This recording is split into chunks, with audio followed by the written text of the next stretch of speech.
Oi pessoal, tudo bem? Estou aqui mais uma semana, depois de ter falado no último vídeo que eu não faria um resumo sobre Sochi, independente do que acontecesse.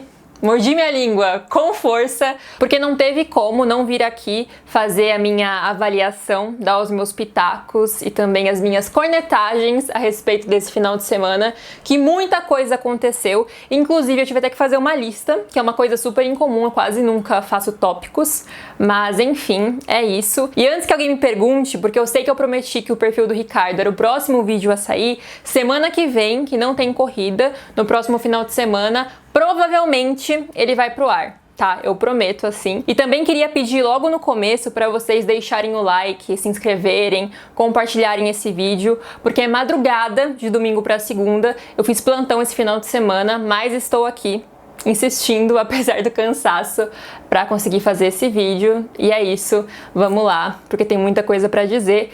Começando por ele, o sábado. E assim, gente, eu confesso que eu passei a semana inteira nas redes sociais falando mal do circuito de Sochi pra ver se eu conseguia botar uma zica reversa ali nessa corrida, porque todo ano ela é muito monótona, mas como em 2021 nada é normal, desde o início da semana tinha aquela expectativa de chuva, a previsão de chuva forte na Rússia, e quando as equipes chegaram por lá realmente estava um alagamento imenso, um toró caindo na Rússia, que é uma coisa que ano passado, por exemplo, não acontecia, né? Podia passar um mês assim, caindo um temporal na cidade, era só a Fórmula 1 chegar que de repente era o Saara, não caía mais uma gota. Mas não, dessa vez as previsões realmente se cumpriram, mas com a expectativa de que no domingo ia secar. Ou seja, né, eu tava criando ali uma expectativa um pouco tímida, mas realmente tímida porque no domingo poderia voltar a ser monótono. Enfim, chegou o sábado, chegou o classificatório e o Q1 e o Q2 foram chatos. Não a nível de outros anos, mas não foi um negócio emocionante, foi bem feijão com arroz, dobradinha da Mercedes, a expectativa que já existia. A Mercedes é uma equipe muito dominante em Sochi, né, que tem bastante tradição nessa pista super emocionante da Fórmula 1, então foi bem o esperado, apesar de estar chovendo no sábado, né, inclusive não aconteceu o treino livre 3 porque estava chovendo muito, mas os humilhados foram exaltados e quem resistiu bravamente acordado até o Q3, até o finalzinho do Q3, pôde ver a parte mais emocionante do dia e uma das partes mais emocionantes do final de semana, apesar de domingo ter sido incrível, claramente foi incrível, mas o final do classificatório no sábado foi um negócio assim, para começar o final de semana com um tapete vermelho, feliz da vida e abrindo uma cerveja no final do dia, imaginária no meu caso, porque eu tava trabalhando, mas, né, foi emocionante, que foi a primeira pole position de Lando Norris, na carreira de Lando Norris na Fórmula 1, com o segundo lugar de Carlos Sainz e um terceiro lugar de George Russell. Para quem não acompanhou ou não lembra direito do que aconteceu, eu vou fazer um resumo básico aqui da situação, que foi, o classificatório ele foi úmido, quase inteiro. E lá pro final do Q3, que é a última etapa do classificatório, a pista começou a secar. Secar o suficiente para não usar mais os pneus intermediários, que são os pneus de chuva leve, né, de chuva menos intensa. E os primeiros pilotos que repararam que já estava bom o suficiente para colocar os pneus de pista seca, acabaram tendo uma vantagem. E assim, o George Russell e o Lando Norris ficaram bastante marcados como os caras que tomaram essa iniciativa no rádio, que eles realmente falaram para a equipe assim, incisivamente, olha, prepara os pneus de pista seca. We will be boxed this lap. We're just going to make a call as to which tire. Okay, confirm. I want soft. Okay. Soft. You'd like a soft tire? Yeah, it's a risk. It's a risk for sure. Okay, we're going to take it. E o Sainz também foi nessa mesma onda e levou a vantagem junto, conseguindo o P2, enquanto o Lando ficou com a pole position e o George Russell com o terceiro lugar, o que é mais do que satisfatório com uma Williams, né? E mais uma vez comprovando que, com pista úmida ali, em que ele pode usar um pouco mais a estratégia e contar com a colaboração da Williams, ele consegue tirar coisas que vão muito além do que ele poderia, em teoria. Como eu já mencionei em outros momentos aqui no canal, então não vou me esticar, né? Não vou me prolongar, mas eu só queria entrar nesse tópico para poder ir pro próximo, que é a atual situação da Mercedes. No caso, a situação da Mercedes no sábado, que foi assim, de novo, os trapalhões.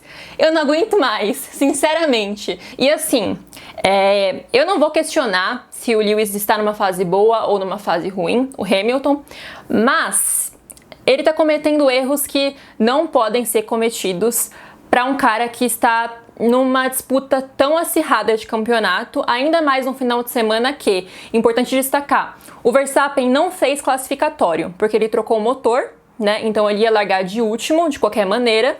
Então por isso ele decidiu nem arriscar, nem entrar no classificatório, porque, né, do que ia adiantar? Ia ser um treino livre, basicamente, em que ele ainda arriscava bater o carro. Então ele e a RBR decidiram nem ir para a pista. Então nessa situação era ideal, era necessário que o Lewis conseguisse pelo menos a primeira fila e idealmente a pole position.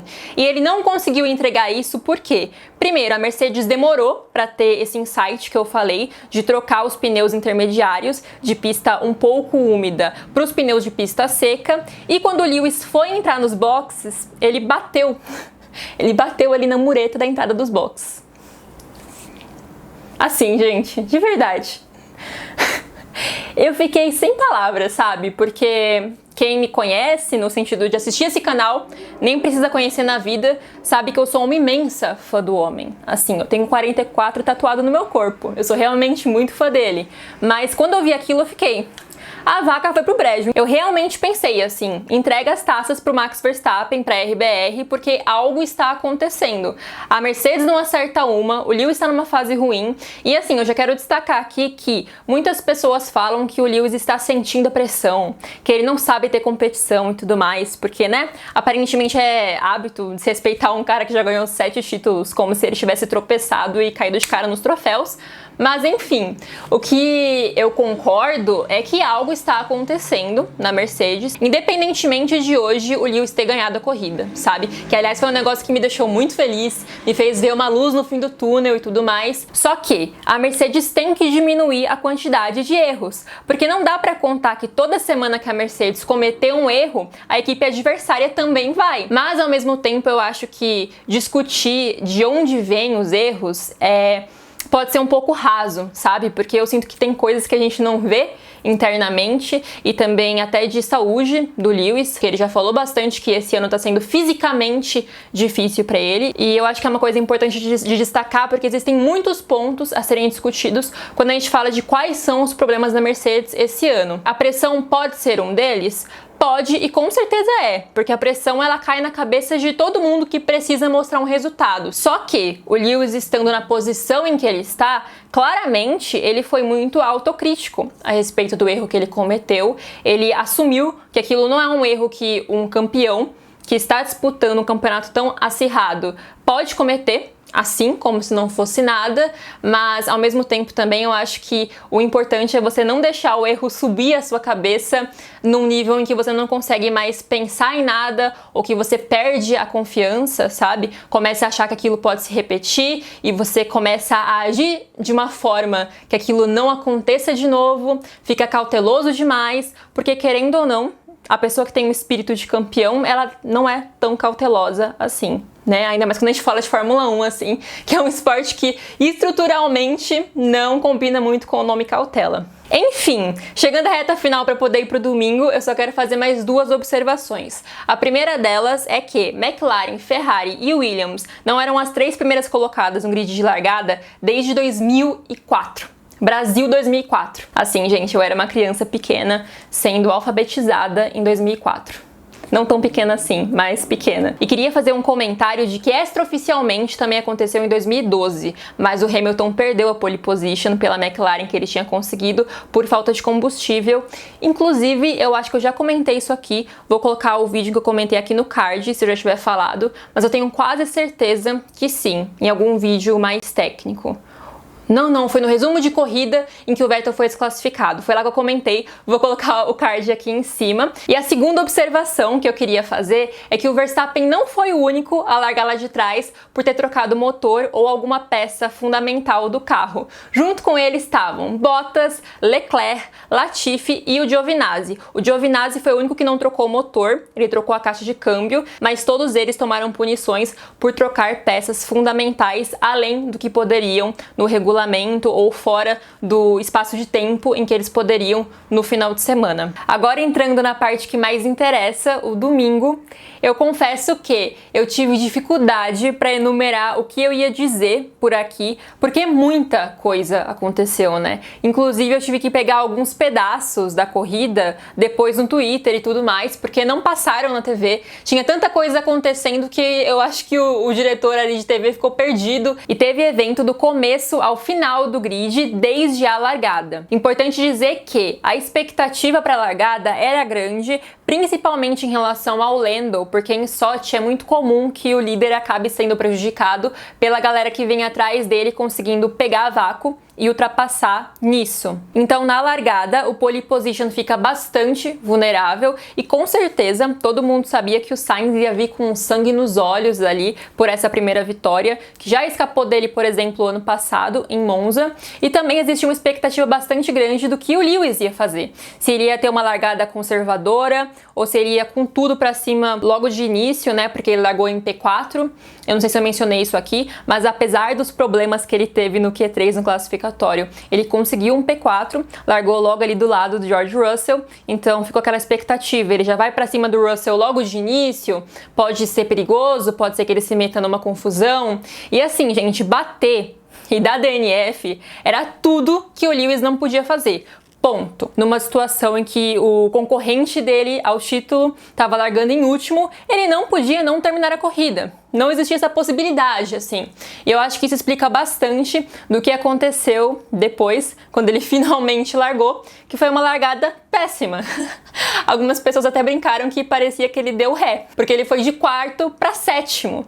E assim, quando a gente olha, né, de cima ali, os carros, a movimentação dos carros na largada, a gente vê que ele foi sim conservador, que pareceu que o grande objetivo dele foi não bater. E eu entendo essa escolha, sabe? Não acho que foi pro lado covarde da força, foi mais pro lado esperto da força, de realmente pensar friamente ali na situação e em qual ponto ele poderia tirar mais vantagem, sabe? Que na largada não seria tão inteligente assim e com tudo pra cima, que ele poderia tirar essa vantagem, essa desvantagem depois, mas mesmo assim, né? Quarto para sétimo, mas né, voltando ao assunto, quando a gente olha de cima, a gente vê que ele teve um começo conservador e o Norris teve um começo não muito bom, e ele ficou meio ali preso atrás do Norris, enquanto as pessoas ultrapassaram ele pelo outro lado, e aí nisso ele acabou caindo para P7. Eu realmente fiquei assim, eu acho que eu fiz umas 15 críticas à estratégia da Mercedes em 10 minutos, assim. Porque eles botaram Bottas pra largar lá de trás pra ele segurar o Verstappen, né? Porque existia um burburinho bastante grande ali no paddock de que, na verdade, quem ia trocar o motor e largar de trás era o Lewis. Porque como ele não conseguiu a pole position, só conseguiu o P4, talvez fosse vantajoso, já que ele já está precisando trocar o motor, que ele trocasse agora e largasse de trás, perto do Verstappen, em uma pista que a Mercedes tem um carro forte, né, um motor que vai bem. Mas no final das contas realmente foi o Bottas que trocou peças do motor, sendo que, mais uma vez, existia esse burburinho de que era mais urgente trocar o motor do Hamilton do que o motor do Bottas. E aí foi elevado como se fosse uma estratégia da Mercedes, botar o Bottas lá atrás para ele segurar o Verstappen. Não durou 10 segundos, assim. Sério, o Bottas parecia até que ele era um piloto de academia RBR. Só faltou encostar e deixar o Verstappen passar. Então, se essa foi a estratégia da Mercedes, e aparentemente realmente foi, não serviu de nada, mais uma vez. Enquanto isso, Lewis estava lá na frente, sofrendo horrores para passar de qualquer um. Qualquer um que estivesse na frente dele não estava conseguindo passar. O motor, obviamente, não está mais dando tudo que poderia dar, porque está velho, ele precisa trocar. Inclusive, pode ser que na próxima corrida ele já troque. Imagino que talvez a Mercedes faça isso dependendo de como estiver o tempo na Turquia e tudo mais.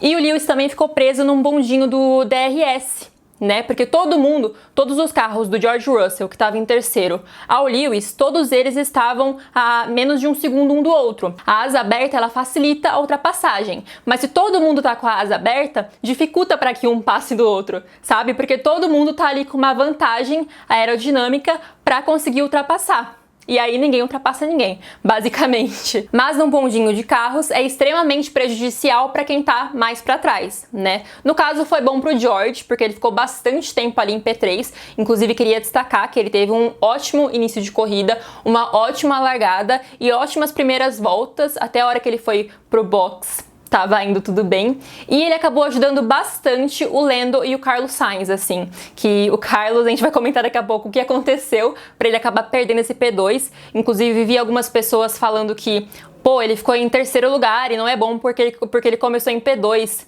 Assim, gente, vocês viram a corrida, sabe? É só o que eu pensei quando eu vi essas críticas, porque existia um motivo pelo qual ele não chegou em P2, e assim, até P3 foi muito bom pro que a Ferrari fez com ele, mas enfim, essa posição do George em P3 segurando esse bondinho ajudou muito Lando e Carlos, que estavam na frente. E eu também queria destacar o ótimo início de corrida dos meninos da Ferrari, tanto do Sainz quanto do Leclerc, né? No caso do Sainz, ele ultrapassou o Lando logo de início, ficou umas voltas à frente ainda, teve um certo momento em que ele não conseguiu resistir, porque o carro da McLaren realmente era superior ao da Ferrari no circuito. Inclusive, queria comentar assim, de que nós não vimos essa ultrapassagem, porque a transmissão da TV estava muito ocupada mostrando o onboard do Verstappen fazendo nada, reclamando, e aí de repente quando voltou, o Norris tinha passado o Sainz, e a gente não pôde ver esse momento, porque os caras não sabem posicionar a câmera, não sabem fazer troca de câmera. Importante dizer que a transmissão da Fórmula 1 que passa na Band, por exemplo,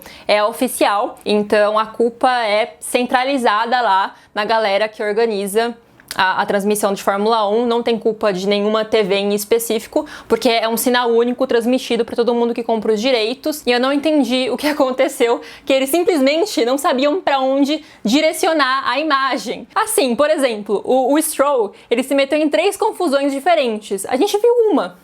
E depois, de leve ali, ele batendo no muro sozinho. Claro que, destacando mais uma vez, que realmente aconteceu muita coisa. Então eu não culpo ali a pessoa que estava na direção de televisão dessa prova por ficar um pouco perdida. Mas também, por exemplo, o início do Leclerc foi muito bom.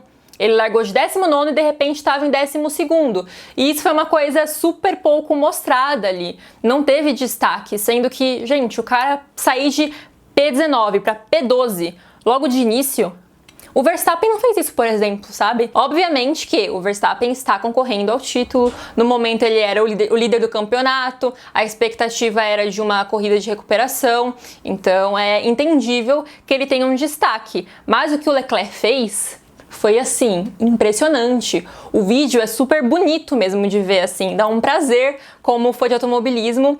E 2 segundos de tela aqui pro Leclerc. Parabéns, Leclerc!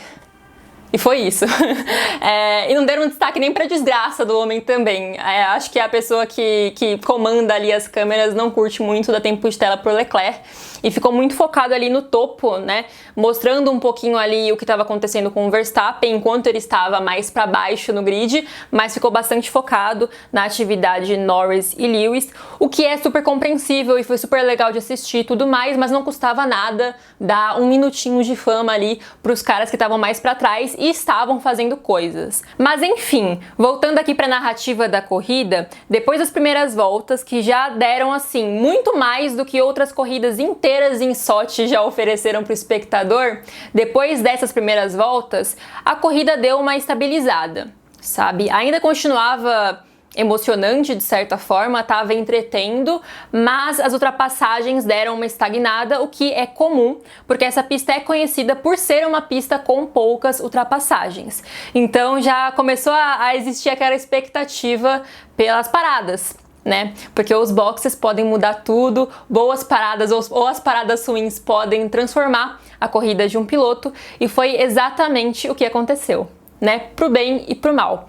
No caso do Ricardo, por exemplo, foi pro mal, porque a McLaren voltou aos velhos tempos, em que toda semana era semana de passar mal e ter palpitação, com a McLaren mandando um piloto parar, e fez um pit incrivelmente ruim pro Ricardo, sabe?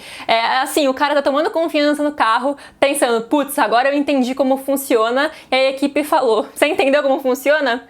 Beleza, então, a gente não entendeu ainda. Vamos te ferrar aqui, fazer você ir lá pra baixo, perder a sua chance de competir diretamente com o Lewis Hamilton, porque tava bastante acirrada a competição, né? E claramente, assim, tava bem óbvio assistindo que o Lewis estava tendo problemas para conseguir performar com o carro. Inclusive, fiquei com medo de que o motor dele ia abrir o bico, ele ia quebrar, porque parecia que algo não estava certo na performance. O Bottas também estava com dificuldades mesmo com o motor novo, mas no caso do Lewis, era um tipo de luta contra o carro ali que realmente parecia que ele não estava mais, o equipamento não estava mais do lado dele, né? Ele estava lutando contra o equipamento, mas também veio um pit stop ruim do Sainz. Para variar, né? Ferrari e McLaren podem dar as mãos em pit stops ruins, em ferrar a corrida dos próprios pilotos e, infelizmente, assim, o Sainz também, que teve um início de corrida muito bom, como eu mencionei, meio que perdeu o resultado dessa performance inicial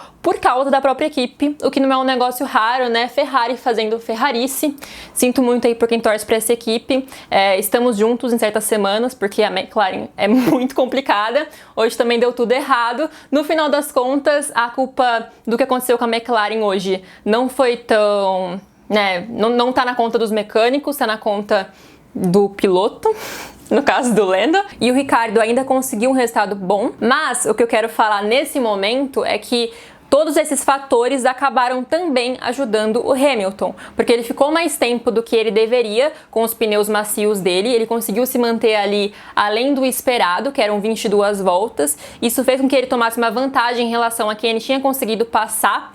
Os pit stops ruins ajudaram ainda mais e quando ele parou, a Mercedes fez uma parada que não foi brilhante, não foi ultra rápida, mas em que a equipe conseguiu dar uma ajeitadinha na asa direita dele, né? Que inclusive foi a parte que ele bateu lá no classificatório, no sábado, no Q3, foi a asa direita e a equipe deu uma mini mexidinha ali, que não é ilegal, não dá punição, e quando ele voltou, o homem voltou daquele jeito, voltou finalmente consertado, parece que consertou a asa direita, consertou Lewis Hamilton e ele voltou assim à boa forma, aos bons, melhores dias e passou quem precisava, até ficar preso atrás do Lando Norris, né, que não é fácil assim, é bem carne de pescoço. O menino é bom de defender posição, o Lewis já elogiou isso diversas vezes, né. E outra coisa que eu queria destacar era aquilo que eu tava falando mais cedo, sabe, de que a Mercedes não pode achar que toda corrida o adversário dela vai errar. Mas nessa corrida, em Sochi, a RBR também teve dificuldades, assim. A gente percebeu que, enquanto a pista estava seca, que foi grande parte da corrida, o Pérez, por exemplo, de início, estava na bunda do Lewis, incomodando muito, mas em certo ponto ele perdeu performance, já deu uma distanciada, obviamente também com o Lewis sendo favorecido pelas paradas dos adversários, enquanto o Pérez ficou muito mais tempo na pista, foi parar na volta 36 com pneus médios, sendo que o recomendado era o pit stop na volta 22, e assim, ele é muito bom de administrar pneus, mas também não faz milagre, e quando o Pérez parou, foi uma parada horrorosa sem motivo, assim, coisa de quase 9 segundos, sem que ele fosse trocar nada de especial além dos pneus, e isso atrapalhou de vez a estratégia de, talvez, ter um Pérez incomodando o Lewis, sabe, tirando alguns segundos dele com disputa de posição e tudo mais, por mais que não conseguisse passar no final das contas, não conseguisse terminar na frente, que ele fosse atrapalhar de alguma maneira ali a corrida do Lewis. Isso não aconteceu, só no comecinho que ele chegou a incomodar, depois perdeu performance e teve o box ruim. E no caso do Verstappen, enquanto a pista esteve seca, ele foi bem até chegar no meio do pelotão, né? Ali ele ficou preso atrás dele, o príncipe das Astúrias, que recebeu os primeiros elogios que eu já dei a ele na vida hoje. Eu falei várias coisas, chamei ele de lindo, eu acho que eu chamei ele de lindo, coisas que assim, se me falassem semana passada que sairiam de minha boca, ou no caso dos meus dedos, eu falaria: essa pessoa tá enlouquecida, porque eu não gosto desse velho.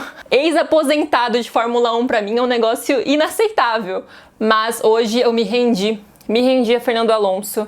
Assim, quem sabe que eu não gosto dele e acompanha isso no Twitter pode pegar isso aqui pra um dia tirar de contexto quando eu voltar a desgostar dele, mas hoje ele fez a boa. né, enquanto ele pôde, é porque infelizmente São Pedro não quis cooperar, mas enquanto ele pôde ajudar o ex-companheiro de equipe dele, ele ajudou, mantendo o Max Verstappen preso ali atrás, ultrapassou o Max Verstappen, né, e ali ficou, o Max não conseguiu mais alcançar, enquanto as condições estavam normais, estavam secas, então, enfim, queria deixar meu elogio aqui a ele, porque foi bem incrível. Inclusive, quando começou a chover, já dando um spoiler aqui, dos pilotos que demoraram para trocar pneu de pista seca por pneu de pista molhada, ele foi o que conseguiu ter o melhor desempenho, sabe? Mesmo ali com a pista úmida e o pneu de pista seca, ele conseguiu manter mais controle, não sair demais, não rodar. Então, até nisso ele mostra uma vantagem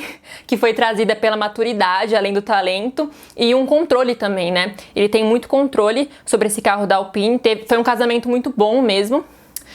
Com a McLaren, por exemplo, na última passagem dele, eu criticava bastante como foi da McLaren, acho que não foi um casamento dos mais felizes, também pela fase da equipe e corridaça do Alonso, apesar dos pesares, acho que ele merecia um pódio, um P6 não reflete o que ele fez, mas isso é algo que eu vou comentar um pouco mais pra frente, sobre como o esporte nem sempre é justo. Como eu já mencionei várias vezes, assim, é de fazer meritocrata chorar. Voltando aqui à linha do tempo, estava tudo indo bem, tudo se encaminhando para terminar dessa forma, né? Não parecia que o Hamilton ia conseguir chegar e passar o Norris, ele estava conseguindo chegar, mas é aquele ditado mesmo, né? Chegar é uma coisa, passar é outra.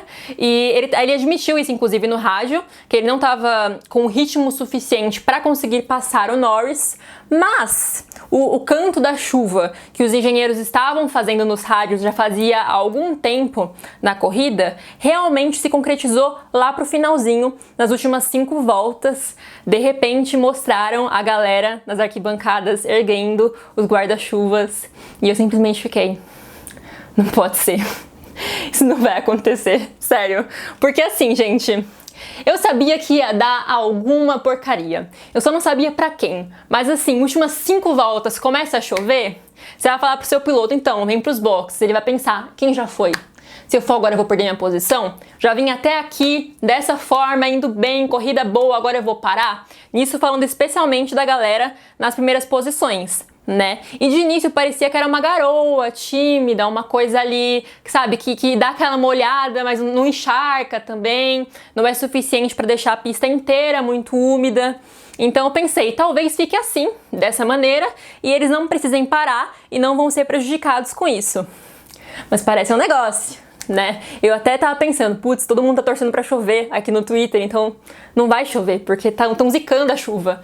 Mas não, 2021 não se importa com isso, não se importa com energia nenhuma, 2021 só faz o que quer e realmente começou a chover forte na corrida. E aí veio a inglesada teimosa. Veio a história da inglesada teimosa com Lando Norris e Lewis Hamilton. A gente vai falar daqui a pouco que não foram só os dois, mas obviamente os dois se destacam porque eles estavam disputando a primeira posição, eles estavam disputando a vitória, né? A primeira vitória do Lando e a 100ª de Lewis Hamilton. Eu, internamente, ficaria feliz se o Lando ganhasse essa corrida, tá? Obviamente, né, como Lewis é meu ídolo, eu queria muito que ele ganhasse a 100ª, até porque estava muito zicada, né? Desde julho ele não ganhava uma corrida. Não sei como ele conseguiu manter ali esse campeonato ainda sob controle com a zica que se abateu sobre ele esse ano, mas ainda assim, o Lando precisava desse primeiro lugar para completar ali a coleção, né? De ter feito o tour completo pelo pódio. O pessoal tava falando muito de passar bastão, né? Eu acho isso brega. Mas assim, seria uma coroação de uma nova geração da Fórmula 1 e tudo mais. E ele teve uma corrida muito boa, né? Ele passou quase que a corrida inteira na frente, quase que a corrida inteira na liderança.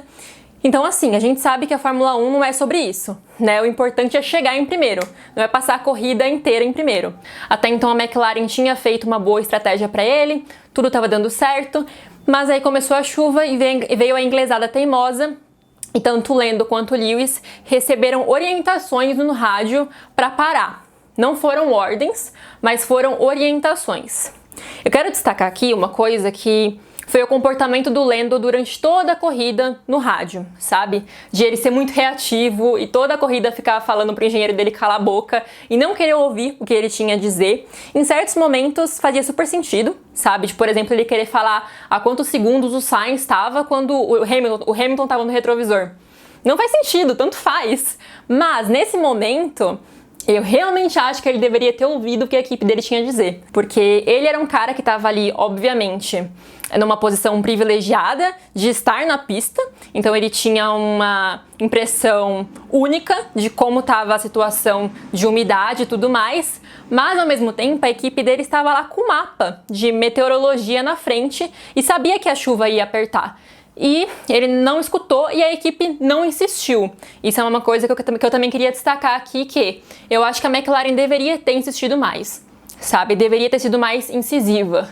Eu entendo que o engenheiro dele deve ter pensado, pô, o cara tá na liderança a corrida inteira, né? O que eu vou dizer? E é ele que tá lá. Eu tô aqui sentada, ele tá no carro. Se ele não quer vir pro box, vou lá e vou puxar ele pela orelha? Não tem como, né? E também entendo muito o lado do Lando. Inclusive, valorizei essa atitude dele, porque é a atitude de cara que quer ganhar, né? Ele não queria ficar em segundo, não era esse o objetivo. O objetivo era ganhar e ele estava indo por isso, custe o que custar. E eu acho que, com a impressão que ele tinha na pista, ele não achava que ia apertar assim, dele não conseguir pilotar mais, ele não conseguir mais controlar o carro com os pneus de pista seca. Ele achou que ia continuar só garoando. Inclusive ele falou na entrevista pós-corrida que era isso que ele imaginou, que a expectativa era de que fosse garoar. Era isso que estava acontecendo e ele achou que ia continuar daquela maneira. O Ricardo também defendeu o Lando, falou que, assim, ele não pode se colocar no lugar do Lando, mas que ele acredita muito que não existe ninguém melhor que o piloto para entender o que está acontecendo com o carro e para fazer esse chamado de vou pro box ou não vou pro box. E no caso do Ricardo, assim que começou a pingar, ele falou: quero parar, quero ir para intermediários. Não vai dar para pilotar com o pneu de pista seca, porque em curva X e curva Y já tá escorregadio e não tem mais condição. Ele fez isso, né? E fez isso cedo, inclusive por isso o Ricardo levou P4. Mas é importante dizer que isso também é uma coisa que se ganha muito com a maturidade. No caso do Lewis e do Lando, por exemplo, um tava espelhando o outro, né? Então o Lando não ia pro box, o Lewis também não ia, porque ele pensava, pô, o cara que eu tô competindo não vai porque eu vou. Só que aí, em certo momento, a equipe falou: Lewis, vem pro box. Eu acho que caiu a ficha, assim, sabe? Ele falou: tá, preciso ir. Essa relação de confiança, sabe? Essa maturidade de você entender. Beleza, eu dei o meu máximo e tentei não ir pros boxes, achei que seria possível, mas agora a equipe falou, assim, vai, você precisa, e ele foi. No caso do Lando, ele não quis nem escutar, sabe? Ele não quis escutar qual era a previsão. E isso custou a corrida pra ele, basicamente, né? Porque o Lewis foi, voltou ainda em segundo, porque tinha uma vantagem bem boa pra galera que vinha de trás. Muitas pessoas já tinham trocado os pneus e quem não tinha trocado não estava conseguindo controlar o carro o suficiente para conseguir tirar tempos muito bons na corrida. E o Lando ficou lá em primeiro lugar por um tempo, conseguindo controlar, mais ou menos, dando umas pequenas escapadas. E em certo momento, quando a chuva realmente começou a cair, quando a chuva apertou, foi aquele negócio que...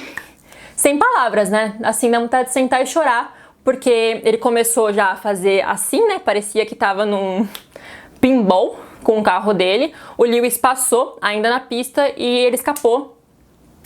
E lá ficou por um tempo antes de conseguir voltar ainda em segundo lugar, porque realmente tinha uma vantagem bastante grande para quem tava atrás. Mas aí ele finalmente, assim, deu o braço a torcer e falou: eu preciso parar, não dá mais para ficar na pista. E esse foi o triste fim de Lando Norris ficando em 8º lugar nessa corrida. Tô até assim com a voz trêmula porque falei tanto que eu cansei. É injusto, né? Quando a gente olha assim a classificação final, não reflete o que a gente viu na pista. E nisso eu não quero desmerecer ou falar que o Verstappen não mereceu o P2 que ele conseguiu, porque ele conseguiu. Ponto. Eu acho que é extremamente infrutífero e babaca ficar discutindo se o cara merece ou não o P2, porque ele conseguiu. Pronto, e acabou. A estratégia da RBR foi inteligente, apesar dos pesares, das dificuldades, eles conseguiram tirar essa estratégia da cartola, fizeram essa chamada precoce pro Max e pros boxes, né? Ele foi o primeiro a trocar, colocar os pneus intermediários de pista úmida e valeu a pena a aposta. Foi assim que ele conseguiu esse P2, depois de passar voltas e voltas preso atrás do Alonso. Eu acho que o Alonso merecia mais o pódio? Sim. Acho que o Lando merecia no mínimo um segundo lugar? Sim, mas esse é o esporte. Né? O esporte, ele é feito de pequenas e grandes decisões. E cada decisão que você faz, pequena ou grande, pode mudar totalmente a trajetória de uma corrida que estava nas suas mãos. E a gente já viu isso várias outras vezes, né, durante a temporada. Por exemplo, ali, o pneu do Max estourando. Não foi nenhuma decisão no Azerbaijão. Foi um acaso e, de repente, uma corrida que estava nas mãos dele foi pro brejo. Logo em seguida, o Lewis com o botão mágico, bendito do botão mágico dele, que inclusive ele atropelou um mecânico esse final de semana, que aí eu já reparei que o negócio tava estranho, porque eu nunca vi ele fazer isso na Fórmula 1. Acompanho ele desde o começo, desde a primeira vitória, nunca tinha visto ele fazer isso. Foi o tal do botão mágico, mas enfim. O Lewis com o botão mágico dele no Azerbaijão.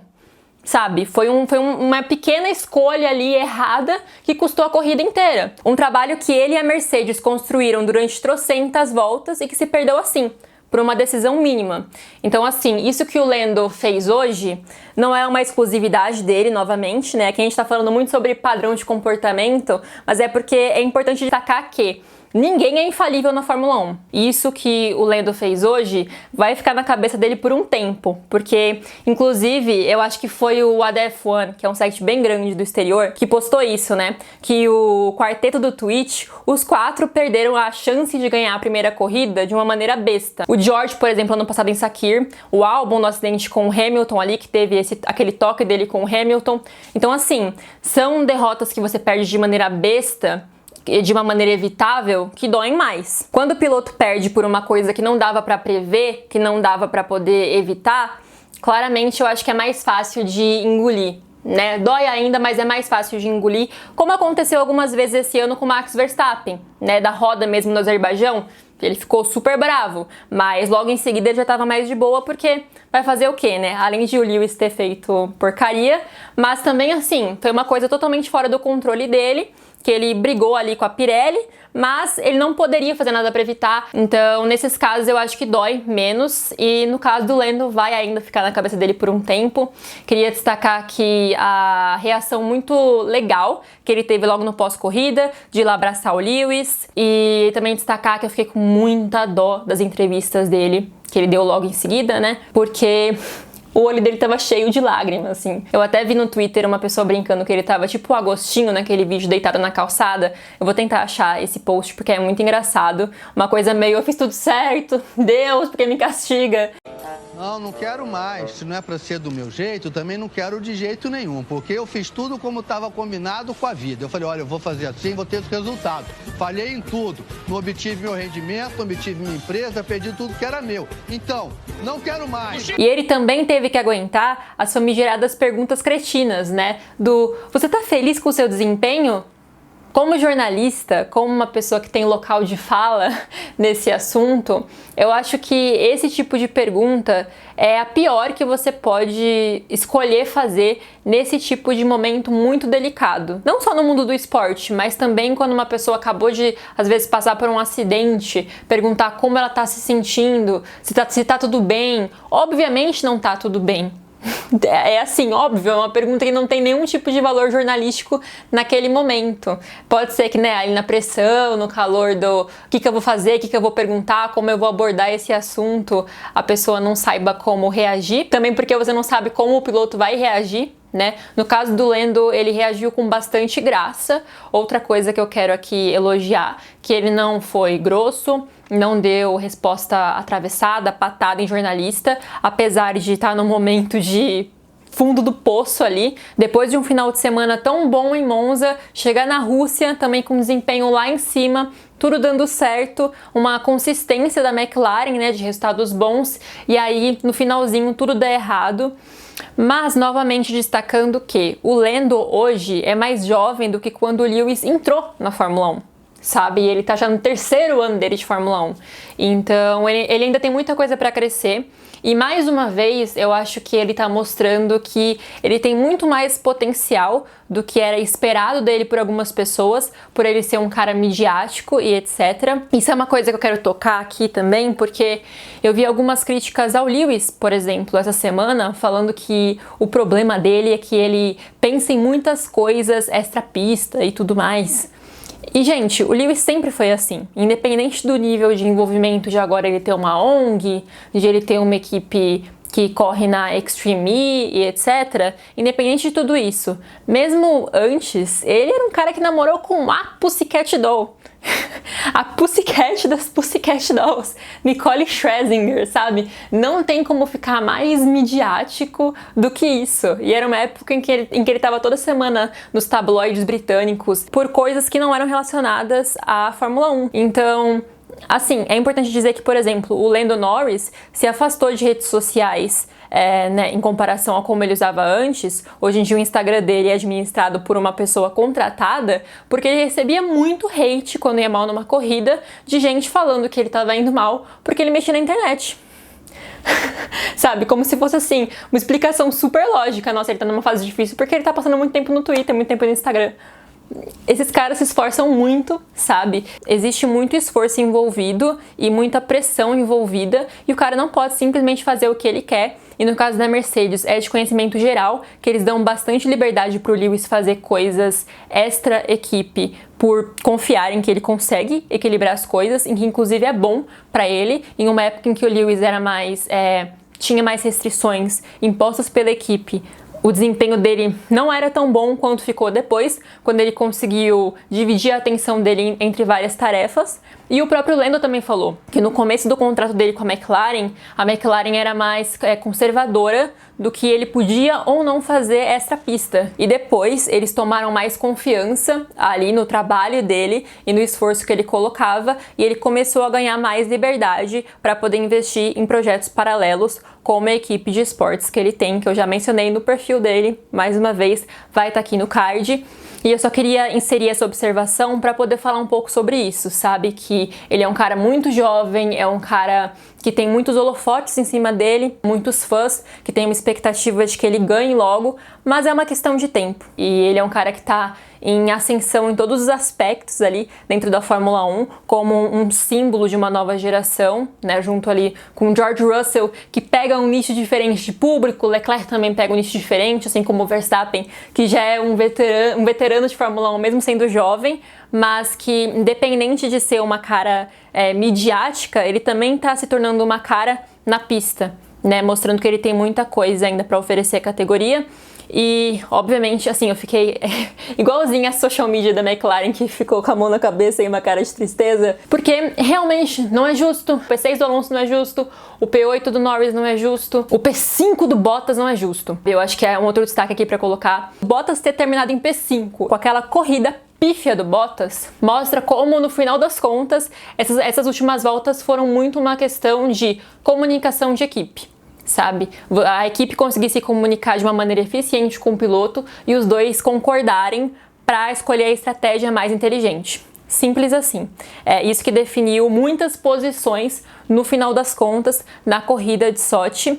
No caso do Lewis, né, um pouco menos, porque ele já estava lá em cima, a galera que estava ali, o Sainz também já estava um pouco mais perto, mas o Verstappen e o Bottas, que largaram lá do fundo, eu diria que foram ali os grandes vitoriosos dessa corrida. No final das contas acabou sendo bom, né, o Bottas terminar em P5 para construtores, porque o Pérez teve problemas também com a chuva, mas eu diria, já voltando aqui ao pódio, que o grande vencedor dessa corrida foi o Verstappen. Porque assim, essa corrida é uma corrida que, como eu já mencionei, tradicionalmente tem poucas ultrapassagens.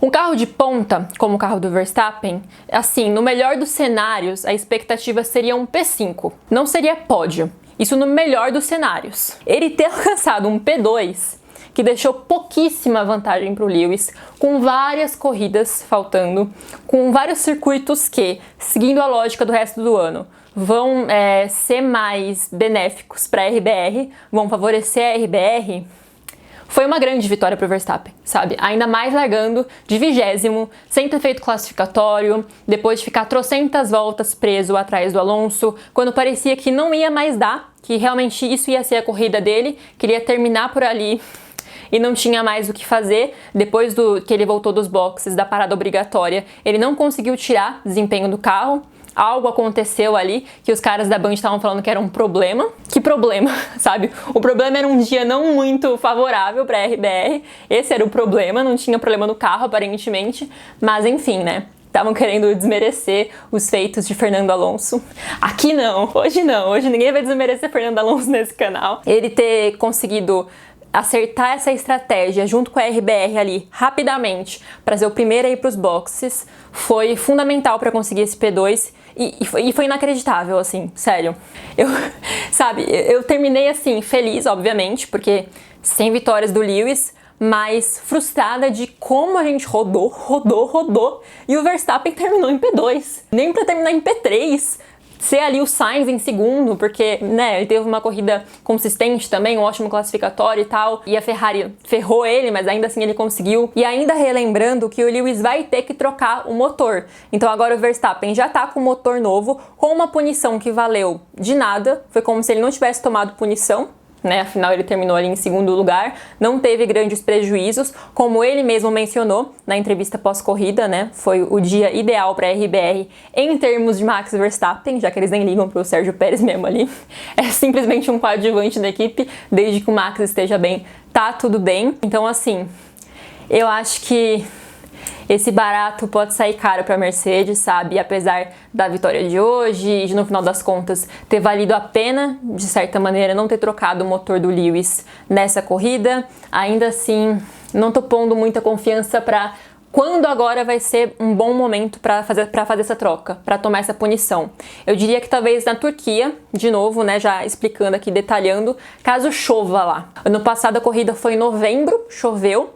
Agora vai ser no começo de outubro, então tem um mês e pouquinho de diferença entre um ano e outro, mas quem sabe? Se chovesse lá na Turquia, eu acho que seria a situação perfeita para a Mercedes aproveitar e trocar esse motor do Lewis. E também, óbvio, não posso deixar de mencionar Carlos Sainz, que teve um ótimo dia, apesar da Ferrari ter tentado estragar. Teve aquele pit stop ruim, como eu mencionei, mas ainda assim, com toda a confusão de chuva, a equipe mandou ele parar para poder trocar por intermediários, assim, que foi uma coisa que não aconteceu com o Leclerc, já vou mencionar isso daqui a pouquinho, mas ele acabou trocando também cedo, ali numa estratégia eficiente, e acabou abocanhando um pódio na pista mesmo, sem punição envolvida, sem nenhum piloto tendo que sair para ele entrar. Foi um bom resultado no final das contas, considerando esse pit win e considerando a confusão, e que pilotos que tiveram uma corrida muito boa, muito consistente, como o Alonso, terminaram em P6. Mas eu queria destacar também que a Ferrari em certo momento falou pro Sainz que o objetivo, assim, mais otimista era um P5 e ele ficou meio, P5? Você tá falando como se isso fosse bom? Você tá falando sério? Sabe que eu larguei de P2 e você quer que eu termine de P5 e acho que isso é incrível e maravilhoso? E no final das contas, ele realmente ali, a moral que ele quis botar no rádio se cumpriu e ele terminou em P3. E também queria mencionar aqui, para quem não acompanha redes sociais, que essa semana Carlos Sainz se meteu numa polêmica com os brasileiros. Então assim, o povo brasileiro de maneira geral pode não ter ficado tão feliz assim com esse resultado de Carlos Sainz, porque ele estava num evento da Estrela Galícia, que é a patrocinadora dele, né, na Fórmula 1, quando perguntaram para ele se ele ficaria feliz de assumir um papel de companheiro ali, de fiel escudeiro do Leclerc, como o Barrichello fez com o Schumacher. E isso foi o entrevistador que colocou de exemplo, tá? Não foi o Sainz que colocou o Barrichello de exemplo, foi o jornalista que perguntou, e o Sainz respondeu que não, que ele está na Ferrari com o objetivo de ser campeão. E na mídia brasileira, que assim, tá, vou relativizar aqui, tem um limite de caracteres no título, né, que é pequeno, assim. Então, normalmente a gente tem que resumir o que uma pessoa diz ou a ideia da matéria para poder caber no título. E normalmente as pessoas não clicam para ler. E aí a ideia que fica mesmo é a ideia do título. E por isso que eu acho que nesses casos de matérias esportivas polêmicas é muita sacanagem resumir certos tipos de aspas. Porque fizeram títulos falando como se o Sainz tivesse dito: eu não quero ser um novo Barrichello.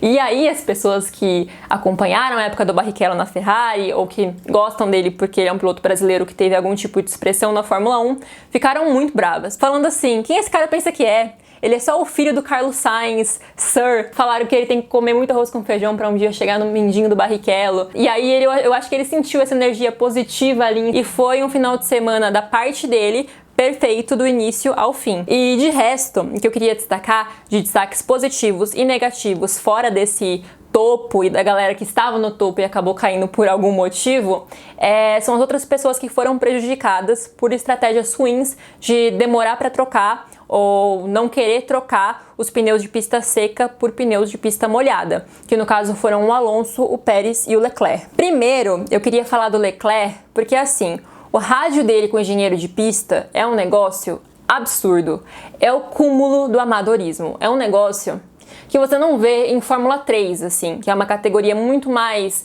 discreta, né, com muito menos estrutura. Era o que eu chamo de estratégia freestyle. Uma coisa meio, e aí, cara, o que você quer fazer? Você quer trocar seu pneu? Se não tiver afim, tudo bem. Se tiver afim, vamos lá também, sabe? Primeiro, o Leclerc propôs que talvez fosse uma boa ideia trocar. Aí o engenheiro dele falou, olha, eu acho que não precisa no momento.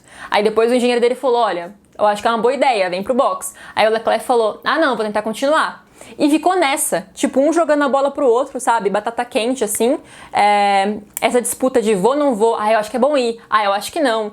Até que uma hora realmente começou a apertar, na hora que começou realmente a chover, a cair o temporal, aí o Leclerc ficou, galera, então, eu acho que eu deveria ter entrado, não vai ter jeito, viu? Vou ter que ir. E nisso ele já tava assim, saindo da pista, já tava fazendo coisas muito loucas, muito absurdas, tipo as que o Lando fez, mas numa situação ainda mais desfavorável, porque ele não tava na liderança com 30 segundos de vantagem, né? Ele tava ali no final, no bololô, com a galera passando ele. Então, assim, esse 15º lugar em que o Leclerc terminou vai diretamente pro colo da confusão que é a Ferrari, de vez em quando, né? E não é a primeira vez que a gente vê uma situação em que o Leclerc conversa com o engenheiro de pista dele e parece que o engenheiro de pista dele tava jogando FIFA e de repente o Leclerc chamou e ele ficou, opa! Preciso fazer uma estratégia aqui, né? Preciso me comunicar com ele, preciso passar o que estão me falando que vai acontecer.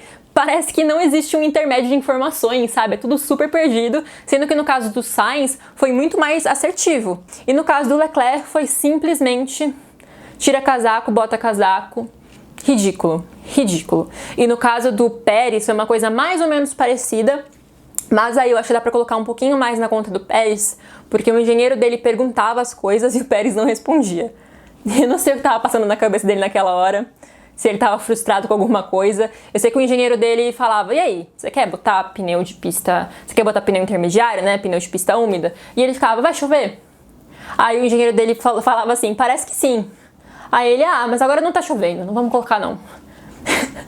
Sério, parecia uma coisa meio, Pérez, olha aí pro céu, o que você tá achando, hein, cara, vai chover? Você tá achando que a gente precisa botar intermediário, sabe? Quando o cara tá lá na adrenalina, no final da corrida, já pensando que se ele parar e quem estiver perto dele não parar, ele vai se ferrar. Esse é o momento em que, obviamente, mais uma vez, como o Ricardo falou, não existe ninguém que tenha uma impressão melhor de como tá o asfalto do que o piloto, que está realmente ali pilotando um carro na pista, né? Vivendo aquele asfalto ali, a condição daquele asfalto. Mas também não tem ninguém que consegue prever melhor como vai estar aquela pista daqui a 10 minutos do que quem tá lá sentado numa cadeira, olhando lá o céu, no conforto de uma cadeirinha. E é essa pessoa que é responsável por falar pro piloto, olha, agora tá de boa, mas daqui a 5 minutos não vai estar mais. E tem que ser um pouco mais assertivo, sabe? Por mais que o piloto ignore, como foi o caso do Lewis, por exemplo, que a equipe desde o início falou que ia apertar a chuva, mas ainda assim ele ignorou. Por mais que o piloto ignore e você não possa ir lá tirar ele da pista à força, é importante ter uma comunicação do que está acontecendo, sabe? Porque parece que na hora que começou a chover forte, o Leclerc, por exemplo, ficou... Eu não tava esperando isso. E aí, de novo, falando da galera mais coadjuvante, primeiro eu queria mencionar o Giovinazzi, que passou a corrida inteirinha sem rádio. E depois eu fiquei, nossa, como a gente não sabia disso? Ah, ele estava sem rádio. Então ele não podia comunicar que ele estava sem rádio. Mas foi realmente um negócio que depois deu pra entender, porque ele passou a corrida inteira meio que no mesmo lugar, independentemente do que acontecia, ele não estava subindo, não estava descendo, parecia que ele estava só existindo ali, e depois, sabendo que ele estava sem comunicação nenhuma com a equipe, desde a primeira volta, fez todo o sentido.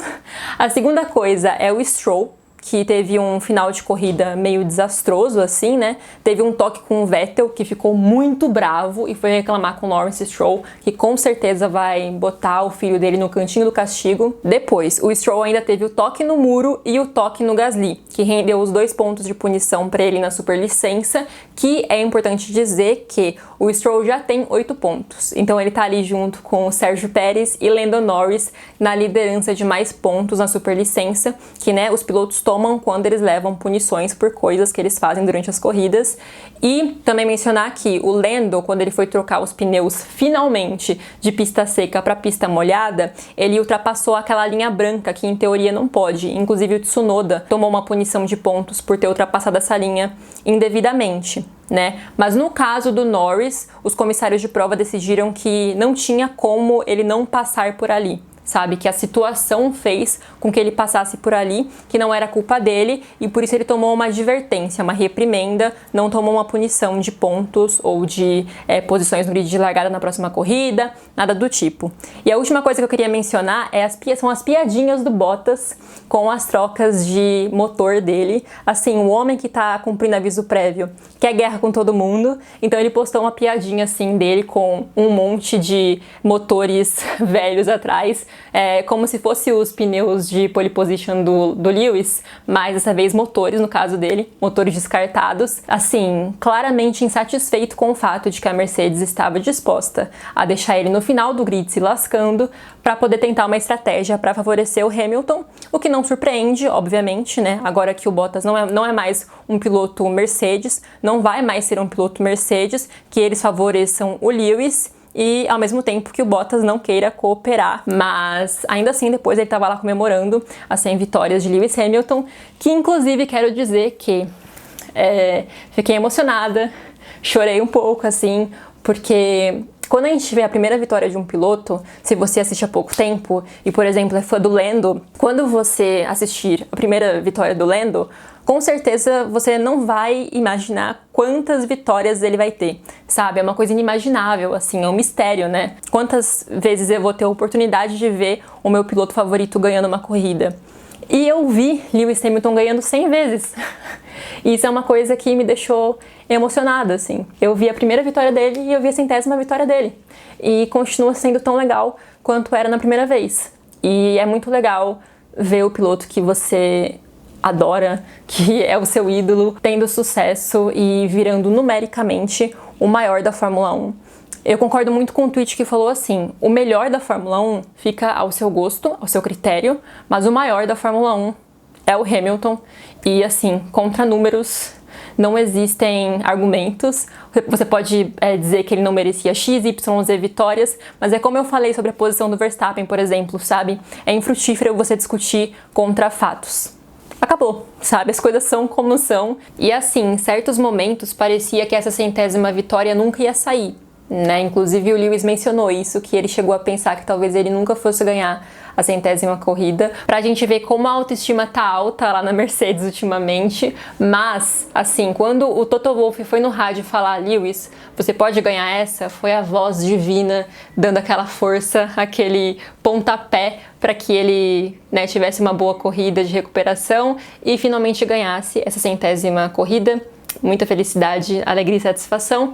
E a última coisa que eu queria mencionar, penúltima, é que eu achei muito bonitinho o Lewis dando um apoio moral ali pro Lando. Inclusive ele foi questionado sobre a 100ª vitória e ele simplesmente ignorou a pergunta para falar pro Lando que ele entendia a relutância dele em parar ou não para trocar os pneus, né? Naquele momento em que o Lando tava parecendo toda hora que ele tava prestes a chorar. Então foi assim, um gesto legal e que mostrou mais uma vez que eles têm uma relação de respeito mútuo ali e que o Lewis é ainda o líder do fã-clube da McLaren e ele gosta muito dos meninos de lá. No caso do Ricardo, não é menino, mas no coração é menino. Enfim, deu pra entender. E o último ponto que eu tinha feito nesse vídeo era sobre o George Russell ter conseguido pontos pela 4ª vez no ano, depois de ter passado um tempasso lutando pra T1. Mas, como eu mencionei ele, eu acho justo também falar do Kimi, que conseguiu um 8º lugar com aquela Alfa Romeo que é, no mínimo, duvidosa. Então, assim, ele foi muito inteligente e voltou da licença médica em grande estilo, tendo uma ótima corrida prestes a se aposentar. E a última coisa que eu ia mencionar de destaque negativo, que eu quase esqueci, era o Tsunoda, que teve uma corrida ruim, assim, do início ao fim, tanto que eu nem tinha reparado que ele tinha terminado lá no fundo por um erro da AlphaTauri. Eu acho que nem dá pra falar que foi só pelo erro da AlphaTauri, mas quando começou a chover, a equipe chamou o Tsunoda pros boxes pra colocar pneu macio. Sim, um pneu de pista seca macio. Enquanto todo mundo estava discutindo se continuava na pista com um pneu de pista seca ou então se ia para os boxes colocar intermediários, né? Não faria sentido naquele momento trocar para outro de pista seca, mas foi isso que a AlphaTauri fez, eu acho que só de pirraça. Essa é a minha teoria, sim, de que eles ficaram muito bravos, que o Tsunoda passou a corrida inteira competindo com no máximo o Mazepin. E fizeram essa troca de sacanagem, porque não é possível. Mas eu acho que é isso de destaques da corrida. Provavelmente esqueci alguma coisa? Provavelmente. Inclusive, eu acho que eu não mencionei o rádio do Alonso, né? Que ele também demorou para trocar os pneus de pista seca por de pista molhada. Mas no caso dele não tem o rádio. É só uma matéria mesmo falando que a equipe acabou demorando bastante para chamá-lo para trocar. E isso custou o pódio de vez. Mas, eu acho que é isso. Esse foi o vídeo de hoje, espero que vocês tenham gostado. A gente se vê semana que vem, se tudo der certo, com o perfil do Ricardo, como eu mencionei. Deixem no comentário aqui, mais uma vez, sugestões de vídeo, eu anoto todas e um dia elas vão sair do papel, uma por uma. E é isso. Até a próxima.